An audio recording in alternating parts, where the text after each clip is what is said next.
While how-to television is now an entire ecosystem of mainstream entertainment with every possible category from cooking to gardening to home improvement, it was the great unknown until 1963 when Russ Morash teamed up with Julia Child to produce The French Chef.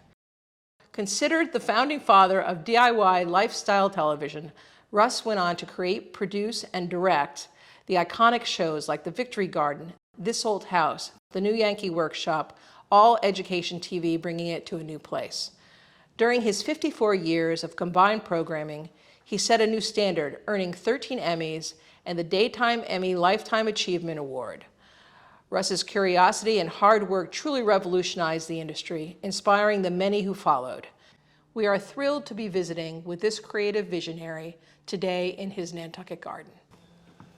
Well, out here in the back 40, I can show you our little greenhouse and some of the paraphernalia that we've collected. I just can't throw out a bad plant just because it's bad or it's injured or it hasn't been cared for correctly. So this is kind of, think of it as a hospital. Okay, infirmary. Those who are just barely alive come for treatment. Wow. Not everybody is asked to stay. Come on into the greenhouse and I'll show you what I'm doing in here. I don't know, they're looking like they're recovering pretty well. They do, Yes. but everything has to be looked at. You know, you're only as good as your observations. And they do change. The bugs, even in here, they find them. Look at this Brussels sprout. It's got leaves with holes in it. And I've had trouble with my zinnias this year for some reason or other, but I think I'm on the way to controlling them, fixing some of the problems. It's amazing. And this greenhouse is wonderful. Wow. It was built here, and actually it was not built here. It was built in my home near Boston by none other than Norm Abram, the great carpenter. Yes. And he and I had a show together, and we built this greenhouse made of plastic. Yeah. We have another one there, which is made out of glass, but this is just big enough for me. And you turn on the radio, and on a windy Nantucket day, what better place? All right, so we've seen the hospital. So what happens after that? Where do we go from there? When they are fully recovered and the bill has been paid, because we have to pay the bill. Always have to pay the bill. Yeah, we will then move them to the upper garden and see how life in the trenches, no pun intended, suits them. Some will make it, some will perish. And some will go back? Will any of them go? But it's possible. By the time they get here, though, they have a pretty good chance. They have a good chance. Okay. Or else they wouldn't be invited. Yes. Now, there are two entrances to this larger garden. This is the royal garden. Okay. And this would be where the Queen, Her Majesty, would be asked to So tell me about this. And you, of course, would have to curtsy or learn how to curtsy. Of course. And this is the main entrance. So tell me about this gate. This is pretty cool. Yeah, well, it's a relic of the time when we did a show called The Victory Garden. Okay. And we had two of these gates, and I've managed to hold on to them, and they're very useful. I love it. I love it. Now, all right. This is called Main Street, Mary. Okay. Have a look at it. And, I like it. Here on either side of the grass is our two beds, and there's two more up top. And they feature some flowers. They're the only flowers in the garden. And we use them for cut flowers. And I'm always looking for ones that are kind of unusual. That's kind of a nice color, don't you think? That's beautiful. Yeah. And what is the name of this plant? That's called an Echinacea. Okay. Echinacea, kind of a weird name. And this one is this one was developed by a friend of ours. Right. And is called a crocosmia. This little pretty blue flower is argyratum, or floss flower, sometimes called. Kind of pretty. Beautiful, beautiful. So I see the gorgeous flowers everywhere, but really what I also see are these incredible vegetables, and that seems to be the heart. That's what we're in business to do. So what is, Grow yeah, some let's vegetables. check it out over here. All right, we'll just motor by the cucumbers, which is supported by these bamboo trellises, Yep. because you know, it turns out that a cucumber will actually take a curl if you let it hang on the ground. If you let it lay on the ground. Right. If you hang it, it'll grow straight. Really? That's amazing. And so I came up with this trellising idea, and it seems to work pretty well. It's a great use of the bamboo that's on the island. So, And here's yeah. a typical vegetable bed, growing radicchio here. Yeah. And then this is so-called skyphos. It's a butterhead lettuce, and it's one of our favorites here in the beautiful, tender Yeah. heads. I mean, those are some healthy heads of lettuce. That's amazing. So what is it? How do you start? Like, where do you start with this to make something like this such a success? Well, I would say the key ingredient is the soil. Okay. You just can't get these kind of results without paying the piper on the soil. Fortunately, here in Nantucket, we have the beloved landfill and recycling centers where they compost a lot of the waste in their amazing digester, and they produce a composted material which is absolutely fantastic. Wow. Look at the color of that. Yeah, and this will go down like 12 inches. Okay. It's that good. It's wonderful for retaining moisture in the soil, because if you just grow in sand, you're not going to get the results. This is what the roots need. Now, it's not pretty, but this is a hard-working contraption. This is our compost bin, and we're making a couple of generations of compost on our own, different from that we get from the landfill. And if you look carefully over here, I've got a little bit of it outside of the bins from last year. You can take a look at it. Now this is great stuff. I mean, my mentor in gardening was a guy named Jim Crockett. He used to call this black gold. Right. You can't buy it, or you can't buy it that with that many good nutrients in it. This really does have nutrient value. Okay. So underneath a tomato or something like that makes all the difference in the world. Yeah. Let me show you the main crop of tomatoes. Okay. I'll follow you. Yeah.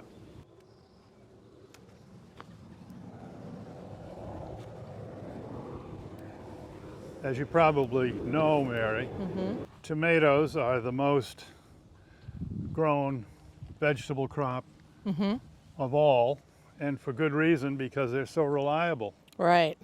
Now, there's any number of different varieties that one can grow. I tend to favor hybrids over heirlooms because I like the yield and the disease resistance. And this is so this bed of 16 plants, and there are two beds, will grow enough to satisfy our family and give some away. Yeah. And Wow. the variety that we've chosen here is called Big Beef. Here's a good example of it. Come on this way and take a handful of those, huh? Look at that. Wow. Yeah, they're already, I mean, this early in the season, they're really big. Yeah. And there's even some redness coming up, too. Yeah. And you know, the interesting thing is the birds will sometimes come in and peck at them. They want the moisture on a droughty year. And so they'll deface the material or the fruit, and that's annoying. So what we found is if we can grow a lot of the plant, and the leaves tend to prevent sunburn on the plant and discourage the birds.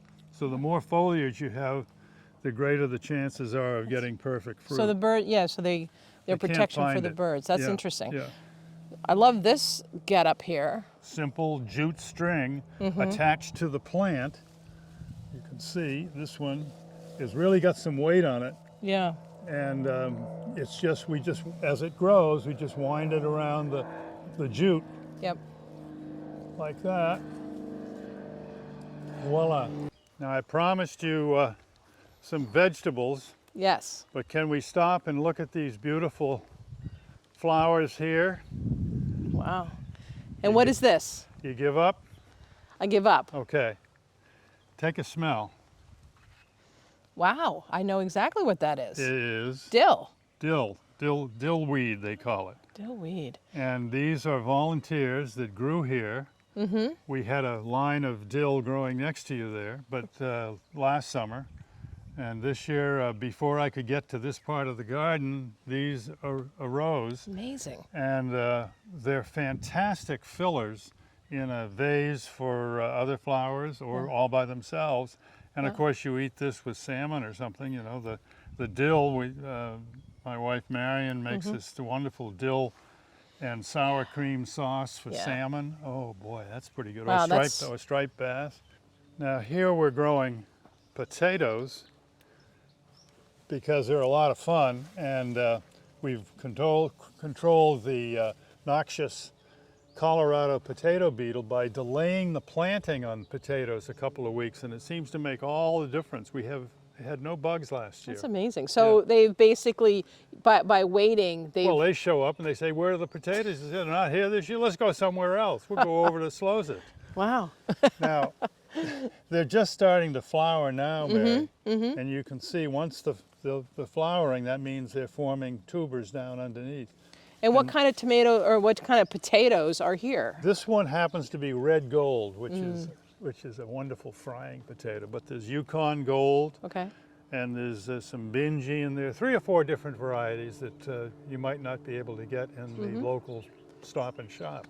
Now you may not recognize this at first, but this is a gigantic basil. Really? I have never grown it before. Something's eaten that. We took the tops off these heads and made a nice pesto the other night. Oh. My granddaughter did, and as you'll attest, it's basil. Oh, it certainly is. It doesn't look like it at all. So the leaves are quite large. Yeah. So I have no idea why they do things like that, because they can. yeah. And they think Americans want everything bigger. So Russ, I see the lonely hydrangea here. I don't see them anywhere else. No, it wouldn't be Nantucket without the inevitable hydrangea. And it's looking a little small and not so, is it on its way back to health? The doctor is going to come for grand rounds later today. He'll tell us. Yes, well. But I wanted to show you how that raised bed is the other secret weapon that I've got. So I know that all the gardens here are raised beds, but I don't see any timber. No, timber is not required. Really? These beds are made with the soil itself. And if you step up in here, you can see it a little bit on this bed of Lysianthus that we're growing for a wedding upcoming, and hopefully. And there's no timber needed, and the soil is able to maintain its nice shape, pretty much the way a farmer would do it if he had a tractor. And this is a 4-foot dimension wide, and the pathways are 2 feet wide. And if one takes the soil from the pathways and put it on the beds, you've got enough soil to make what you see here, which is a raised bed. And they work very well and very low maintenance, because it can be maintained with a rake. So over time, the soils won't fall into your trenches? They will stay where they are? They may, in which case we just come through here again, maybe use the little mini tiller to till it up a little bit, or just a shovel and shovel it back onto the bed. But for the most part, they stay pretty much as you see it here. That's so simple and so smart. Yeah. I wanted to show you one more device that I was able to make out of my bamboo, Mary. Oh yeah, look at this. These are Kentucky Wonder pole beans, and they're growing up on a bamboo trellis. And I thought my little granddaughter, Josephine, would get a kick out of crawling inside as the beans mature. Wow. And there you can see them. There's one here, and there's another version down in this way. And she could carefully play inside this thing, and we'll know where she is, and she can pick the beans if she gets hungry. She loves vegetables, and she's only 1 year old. Wow, what a great playhouse. Yeah. Who wouldn't want to spend some summer days in I'll here? see if she'll give you a guest shot at it. Okay, I How would about love that. Maybe she'll invite me over. Yeah, Yeah, share some beans with me. I hope so.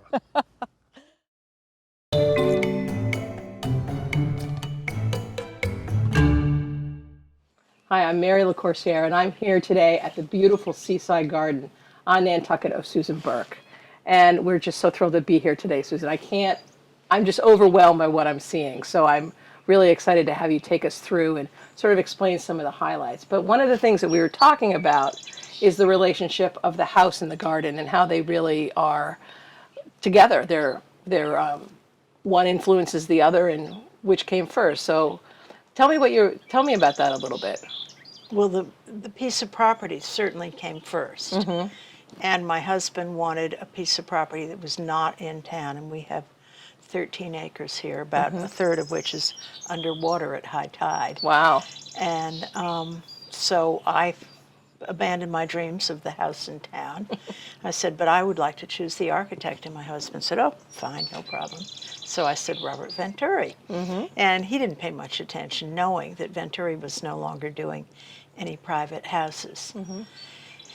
And we went down to see him in his warehouse in the Schuylkill in Philadelphia and met with him, and he was very seduced by the property and the pictures, so he agreed. He wanted to know what my requirements for a house were, and I said I'd like a house like a ship, so I can see the view of the harbor and of the marsh, and I would like a place for a garden and a bat coat. Well, I got the ship. Yeah. I did not get a place for a garden, and I did not get a bat coat. And he asked my husband what he would like, and he said, oh, I would like a place for an outdoor shower. I'd like a flagpole. And he said, otherwise, just make a house. Just so simple. he got neither. Oh. So we put the outdoor shower in, Yeah. and we put up the flagpole later.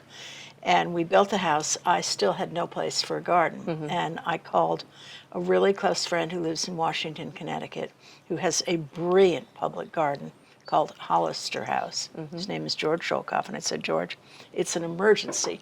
You have to come, please. So against his will, he flew here. And we had a wonderful evening and drank a lot of wine and laughed and finally went to bed. And in the morning I said, George, where's the plants for my house, for my garden? And he said, oh, here. And he pulled a little 5x7 piece of paper out of his pocket and handed it to me. And I said, George, that is not a garden design. And he said, yes, it is. He said, look again. And there was a line, the edge of the house, some irregular circles, another line for the porch edge, another line for the bottom of the porch, another line for where the vergosa, and then another line deep in, which is what became the ha-ha. And he explained what the ha-ha was. I actually did know, but he didn't think I did. And my husband was away on business, and I got a bulldozer, and we bulldozed it out. It's a nice surprise for my husband, who practically had a heart attack. But it's the point of the ha-ha is it's a 16th century English landscaping tradition where milady would wish to see the roses on her castle or her grand house. But her husband would like to admire his livestock. And what they would do is they would dig a steep ditch, line it with stone, just the way this is. Right.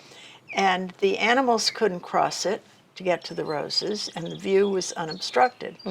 And George said, this way you have protection from the nor'easters, you have protection from deer, and you will have a place where people will be forced to walk off the porch and into it to discover the garden, because every good garden you should be forced to discover.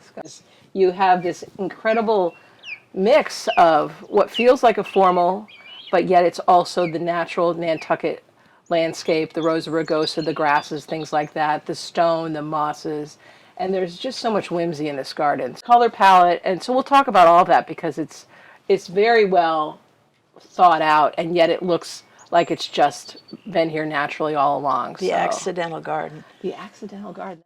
Susan, we're kind of standing at, it might be what I would call the head of the garden, but there's a lot of things around us. So what is this right behind us here? That's our boathouse. Okay. And it has a little guest thing up on the top with a balcony that gives a very good view of the harbor and of all the garden, or some of the garden. And the flagpole for your husband. Yes, there my it is, husband's right flagpole. And we have a little baptismal font, and I fell in love with this because we do have a problem here. It's called rabbits. Yes. And look what the rabbits are doing even back in the 17th century. Yeah. They're eating the damned plants. Yes, yeah. And this hollyhock. Isn't he beautiful? I don't think I've ever actually seen one in person. Well, every night when I go to bed, I pray that the deer don't get in and eat them because they love hollyhocks. It's amazing. Can you talk about how you chose the palette colors that are in this garden? I don't really like yellow, particularly in a garden. Okay. And I especially don't like it here, but I've tried to pick up the grays and the sort of pastels of the sea and the sunset with the little flashes of red for accent. I love black plants. So like that's a Simisafuga racemosa Niger. Wow, that's quite a name. Which it's a black snake root. But I love also the floor of the haha here, that it's very organic, all mossy. It's cozy. It's very cozy. Now, you know what gardeners say, if you'd only been here last week? Well, the poppies, and it's Papaver somniferum, also known as opium poppy. Oh, okay. They were so gorgeous. Every shade of pink you can imagine. Incredible. And, you know, but we'll have lots next year because look at all the seed heads. Yeah. And But I love you these big balls. What are those? That's an allium, and I got it from a catalog this winter and sent it up here to Julie Jordan, who's the wonderful gardener who helps me here. Yeah. I found Julie many, many years ago on Main Street selling vegetables from Bartlett's farm. And there was a plant at her feet, and I said, "What's that?" And she rifled off the Latin name. And I said, "If you know so much Latin, what are you doing flogging vegetables?" She said, "Oh, I want to be a gardener." I said, "You're hired." Oh, wow. And she's been with me now for, I don't know, 16 years. Yeah, no, I've seen her work all around the island. She's fabulous. It's incredible. So, Susan, we've just come through the haha, but I see all these pockets all around your garden. So why don't you take me and show me what's behind this gate here?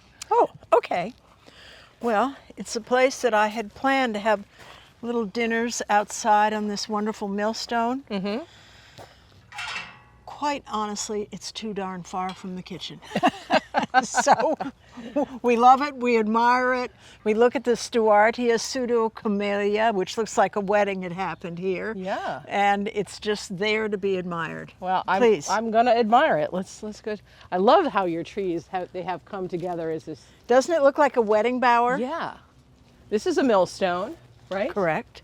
And where did you get this? I was driving into town, and there was a sort of a restaurant with bottles of wine on it. And On Nantucket?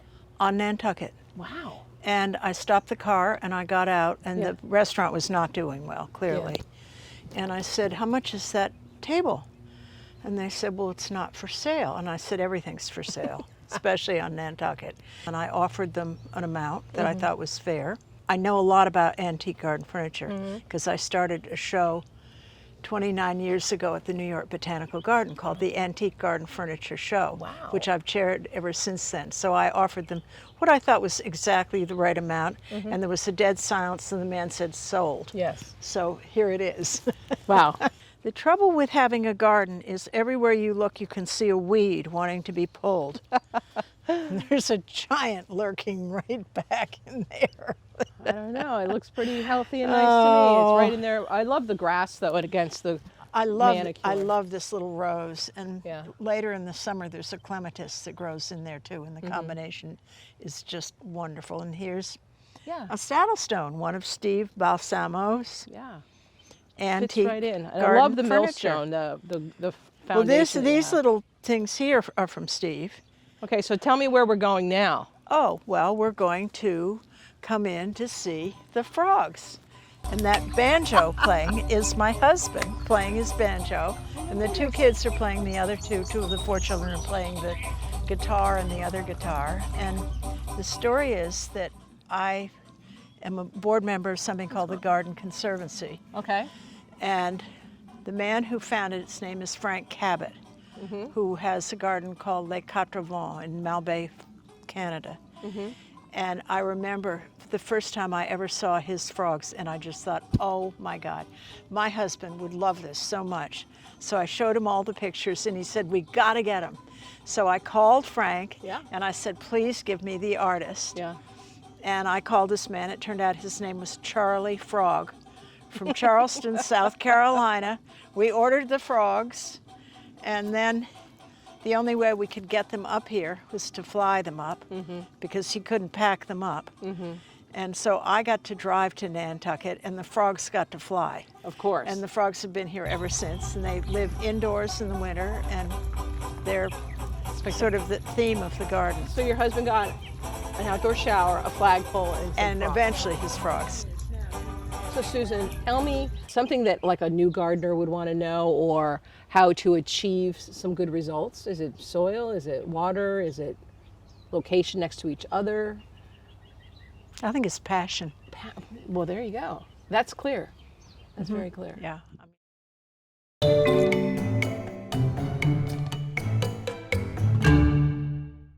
Hi, I'm Mary Lacoursiere, and I'm here today with Peggy Godwin, who has been working for the NHA for almost 20 years, if not more. And if you want to know anything about the properties and all the nuances of the NHA properties, this is the gal to ask, because if she doesn't know it, she will find out. I would try. Today, exactly. So today we're in the oldest house garden, which is really amazing, and it's one of the key components of what makes the oldest house such an interesting site. So this is the oldest house, 1686, built for Mary Gardner Coffin and Jethro Coffin as a wedding gift.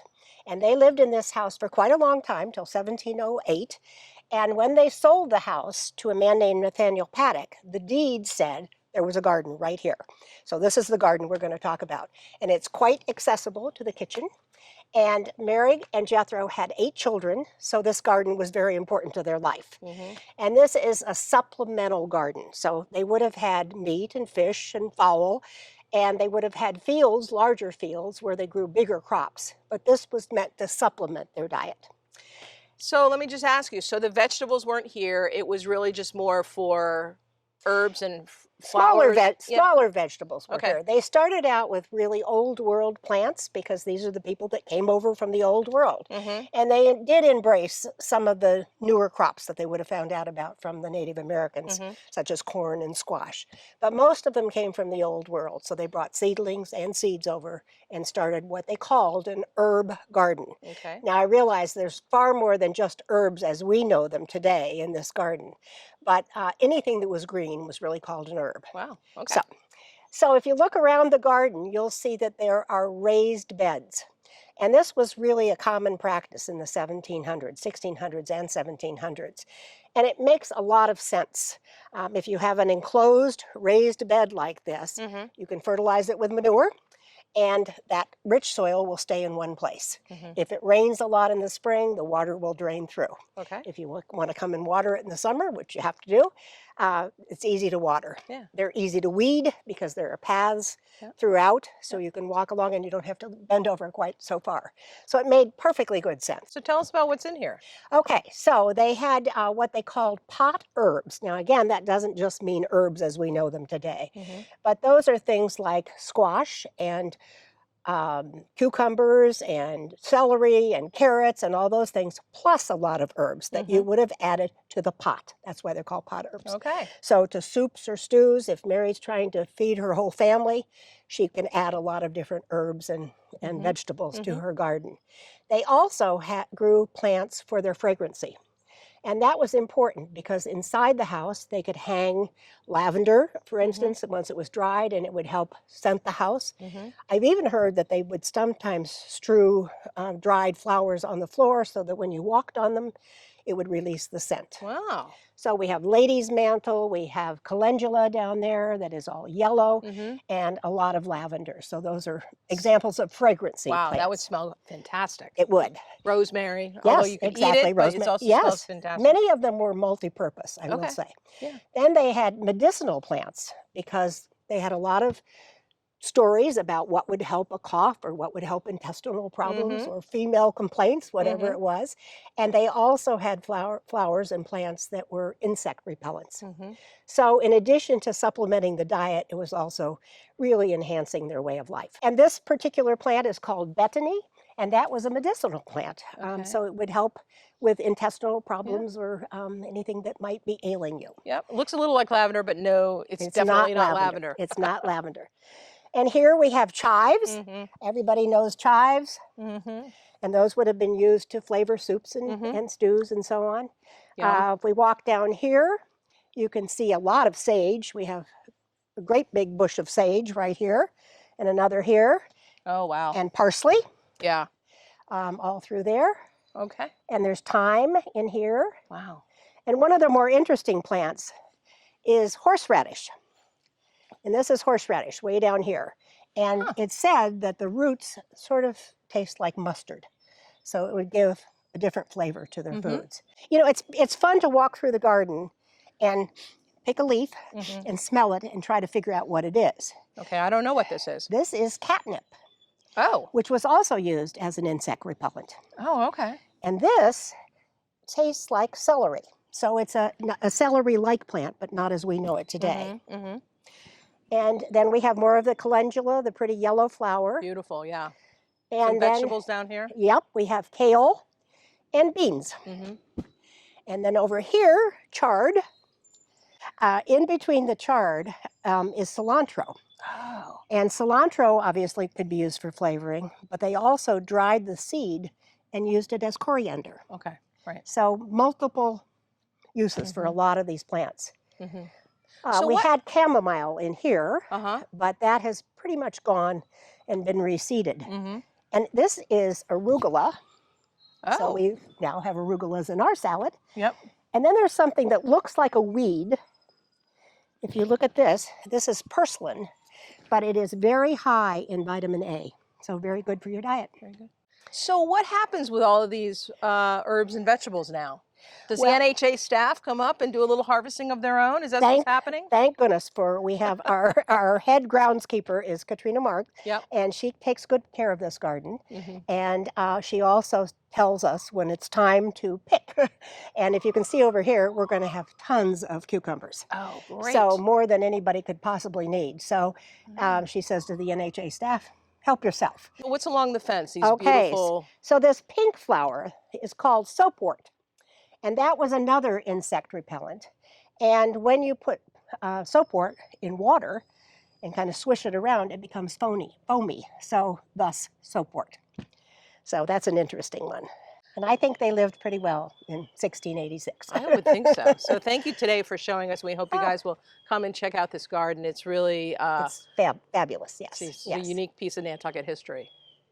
Okay, so Peggy, we were just at the oldest house, and now we're at the Hadwen House Garden, which is like we said before, really a huge difference between the two gardens, the colonial versus the formal. Right. So Right.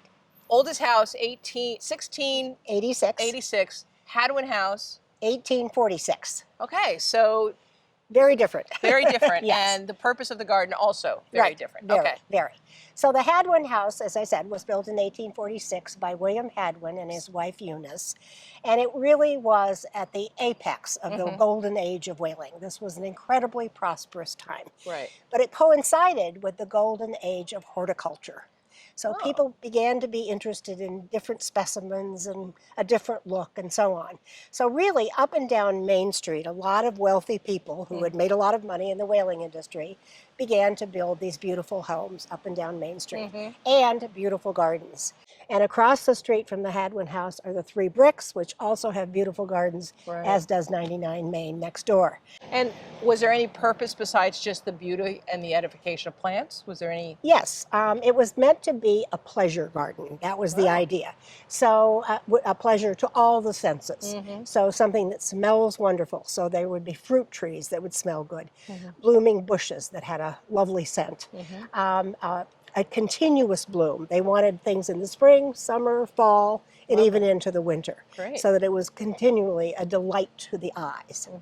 And this garden was recreated in the 1980s by the Nantucket Garden Club and the Nantucket Historical Association. And then it was recreated again in 2016, because at that point the garden had grown. And some things were out of proportion. Some things were getting too big, some things weren't doing well, and so on. So it is today still maintained by the Nantucket Garden Club and the Nantucket Historical Association. So some of the characteristics of a formal garden like this, a pleasure garden like this, is that everything is very delineated. So there are borders. And if we start to walk up here, you'll see the borders are either boxwood or yew. It could be a variety of things, but just a low-growing border in the garden. And then sand paths throughout the garden so people can stroll around and enjoy the color, the scent, and so on. Yeah. And was there an herb garden as a component of this, or no? Not really, no. Interesting, no. because I So always think of that as part of a formal garden, as an herb garden. Right. But no. There might have been a few herbs, but mostly this was flowering, unusual species, anything that was kind of new at that time. All right, well, let's go take a look. And I'll you can show you point some out of the new ones. Your Yeah, favorites. yeah, Okay. good. So let's head over this way. Okay. Wow, it looks like a big mop. It does. This is called a smoke plant. Okay. And you can kind of understand why it would be called a smoke plant. It looks like a little ball of smoke. And that would have been a very new and unusual specimen to bring to Nantucket. Yeah, but not so pretty. I don't know if I would, in my beautiful formal garden, but it's unusual. It is so. unusual, right. Okay. So they wanted to try different things, see what grows in this climate, and this is obviously done just fine. And here we have the yew border that I was talking about. Right. And you can see all the beds are outlined in yew. They also did use boxwood. And you can see the beautiful roses over here. Okay. This little white flower here is sweet alyssum. And that actually is not the same kind of alyssum that we would buy in a garden store today. Today it is much more compact. This is more of an older alyssum type plant. Yeah, I see that. I see that. It's quite different. And you can see some fruit trees right along here. So again, that would add a scent. In the spring they would flower, they'd be beautiful, and then there would be fruit in the fall. And you can see the sand paths so that one can stroll around the garden. Yeah. And really simple to maintain in some ways. Yes, Yeah. it is. It is. All right. So what about over here on this other side? Is it a mirror of this bed over here? No, it isn't. Remember we talked about kind of continuous blooms. Yep. So there's new things coming all the time, and there will be new things in the fall. So let's walk over there. I love the flowering on the back there. Isn't that beautiful? Little hollyhock. Yes. The hollyhocks are magnificent. Wow. Here is lady's mantle, which we also saw at the oldest house garden, actually. And ageratum is the purple flower here. And these were beautiful iris this spring. Yeah. Very healthy. And even without flowers, it's really gives a great texture to the garden. It is. And you can see different colored leaves, which helps. Peonies were beautiful earlier in the year. And this little tree here is called golden chain. And it has a little chain of yellow flowers when it blooms. So it's quite beautiful. Lovely. I love this back, though. I love it does this, feel too. very... The hollyhocks are magnificent with that kind of ruffled edge that they have. And what's the purple and the blue? Delphinium and larkspur, and then we have beautiful dahlias down here. And then if we come around here, you can kind of look over the fence here and see that there were some practical things too, because this is a grapevine over here growing against the fence. Yeah. And myrtle, and again, more of the beautiful lavender. Yeah. So it is a lovely garden, and we are very grateful that the Nantucket Garden Club helps maintain it along with our wonderful staff.